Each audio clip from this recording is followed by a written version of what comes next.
Assalamualaikum warahmatullahi wabarakatuh.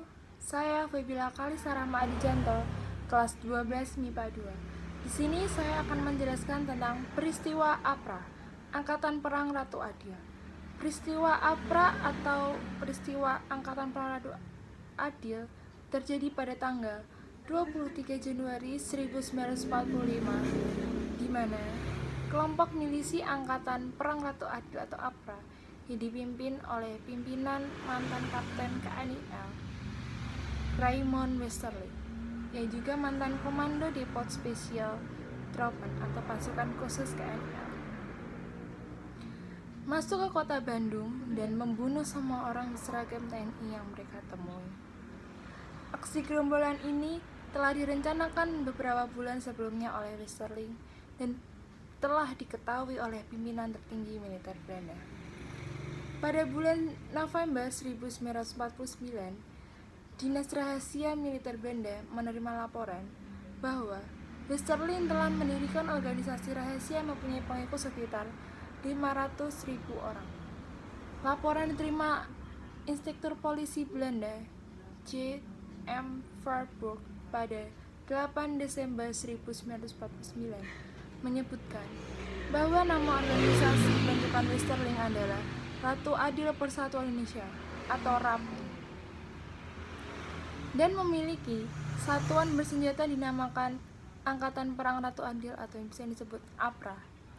Pengikutnya kebanyakan adalah mantan anggota KNIL dan yang melakukan desersi dari pasukan khusus KST atau RST. Dia juga mendapat bantuan dari temannya orang Tionghoa, Chia Pit Kai, yang dikenalnya sejak berada di kota Medan. Pada 5 Desember malam, sekitar pukul 20.00, Westerling menelpon Letnan Jenderal Burman van Frieden atau Panglima Tertinggi Tentara Belanda, pengganti Letnan Jenderal Spoor.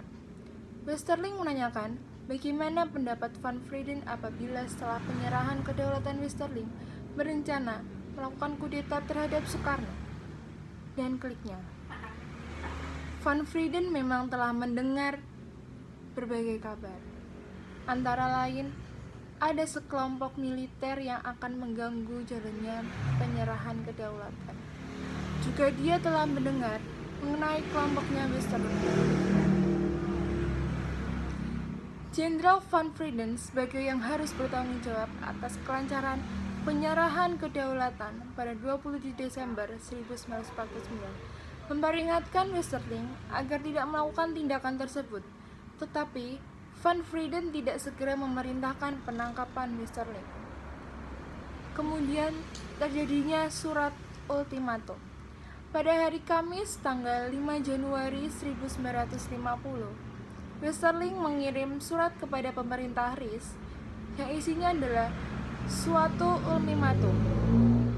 Ia menuntut agar pemerintahan RIS menghargai negara-negara bagian, terutama negara Pasundan, serta pemerintah RIS harus mengakui APRA sebagai tentara Pasundan. Pemerintah RIS harus memberikan jawaban positif dalam waktu 7 hari, dan apabila ditolak, maka akan timbul perang besar. Ultimatum Westerling ini tentu menimbulkan kegelisahan tidak saja di kalangan RIS, tetapi juga di pihak Belanda dan Dr. H.M. Hertzfeld, kelahiran Jerman, dan Netherlands Hoogcommissaris atau Komisaris Tinggi Belanda yang baru tiba di Indonesia. Kabinet RIS menghujani Hertzfeld dengan berbagai pertanyaan yang membuatnya menjadi sangat tidak nyaman. Menteri Dalam Negeri Belanda Sticker menginstruksikan kepada Hertzfeld untuk menindak semua penjabat sipil dan militer Belanda yang bekerja sama dengan Westerling. Pada 10 Januari 1950, Hatta menyampaikan kepada Hertzfeld bahwa pihak Indonesia telah mengeluarkan perintah penangkapan terhadap Westerling. Sebelum itu, ketika A.H.J. Loving masih menjabat sebagai wakil tinggi mahkota kerajaan Belanda, dia telah menyarankan Hatta untuk mengenakan pasal exorbitant terhadap Westerling. Saat itu, Westerling mengunjungi Sultan Hamid II di Hotel Des Indes, Jakarta. Sebelumnya, mereka pernah bertemu bulan Desember 1949. Westerling menerangkan tujuannya dan meminta Hamid menjadi pimpinan gerakan mereka. Hamid ingin mengetahui secara rinci mengenai organisasi Westerling tersebut. Namun, dia tidak memperoleh jawaban yang memuaskan dari Westerling. Pertemuan hari itu tidak membuahkan hasil apapun. Setelah itu, tak jelas pertemuan berikutnya antara Westerling dengan Hamid. Dalam autobiografinya Memories yang terbit tahun 1952, Westerling menulis bahwa telah dibentuk kabinet bayangan di bawah pimpinan Sultan Hamid II dari Pontianak. Oleh karena itu, dia harus merahasiakannya.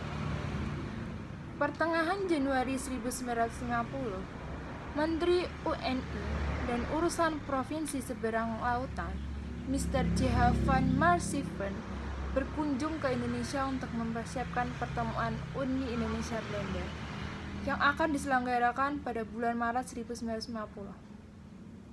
Hatta menyampaikan kepada Marsieven bahwa dia telah memerintahkan kepolisian untuk menangkap Westerling. Ketika berkunjung ke Belanda, Menteri Perekonomian Rhys Juanda pada 20 Januari 1950 menyampaikan kepada Menteri Gogsen agar pasukan elit RST yang dipandang sebagai faktor resiko secepatnya dievakuasi dari Indonesia. Pada Januari pukul 21.00, dia telah menerima laporan bahwa sejumlah anggota pasukan RST dengan bersenjataan berat telah melakukan desersi dan meninggalkan tangsim militer di Batu Raja. Namun, upaya mengevakuasi Regimen Spesial Troepen atau RST, gabungan Baret Merah dan Baret Hijau, telah terlambat untuk dilakukan. Dari beberapa bekas anak buahnya, Westerling mendengar mengenai rencana tersebut. Dan sebelum deportasi pasukan RST ke Belanda dimulai, pada 23 Januari 1950, Westerling melancarkan kudetanya. Subuh pukul 04.30, Letnan Kolonel KNI LT Kasa menelepon Jenderal Engels dan melaporkan satu pasukan kuat APRA bergerak melalui jalan pos besar menuju Bandung. Westerling dan anak buahnya menembak mati setiap anggota TNI mereka yang mereka temukan di jalan. 94 anggota TNI tewas dalam pembayaran tersebut, termasuk Letnan Kolonel Lembong, sedangkan di pihak APRA tak ada korban seorang pun. Sekian yang saya sampaikan tentang kudeta APRA. Terima kasih. Wassalamualaikum warahmatullahi wabarakatuh.